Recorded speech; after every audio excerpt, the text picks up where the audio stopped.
అయోధ్యలో రామ్లల్లా ప్రాణ ప్రతిష్ఠ కార్యక్రమం తర్వాత భక్తులు తండోపతండాలుగా తరలివస్తున్నారు.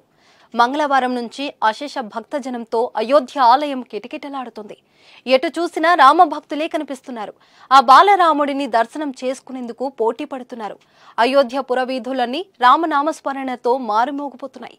ఎముకలు కొరికే చలిని ఏమాత్రం లెక్క చేయకుండా అర్ధరాత్రి నుంచి ఆలయం వద్ద పడిగాపులు కాస్తున్నారు. Gautam neuro care brain stroke, migraine, fits, brain and spine surgeries కి బెస్ట్ న్యూరో సర్జన్. మంగళవారం నుంచి దాదాపు 5 లక్షల మంది భక్తులు స్వామివారిని దర్శించుకున్నారు.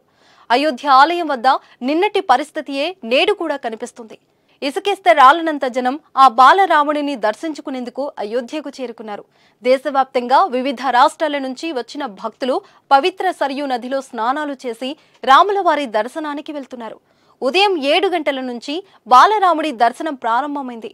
లక్షల సంఖ్యలో భక్తులు ఒక్కసారిగా చేరడంతో గందరగోళ పరిస్థితి ఏర్పడింది. ఈ క్రమంలో స్వల్ప తోపులాటలు కూడా చోటు చేసుకున్నాయి. భారీ రద్దీ నేపథ్యంలో భద్రతా అధికారులు అప్రమత్తమయ్యారు. అయోధ్యకు వచ్చే వాహన రాకపోకలపై ఆంక్షలు అమలు చేశారు. అయోధ్యకి వచ్చే అన్ని మార్గాల్లో కూడా వాహనాలన్నీ అధికారులు నిలిపివేశారు. భక్తుల తాకిడి పెరగడంతో అయోధ్య పరిసర ప్రాంతాల్లో బందోబస్తును భారీగా పెంచారు.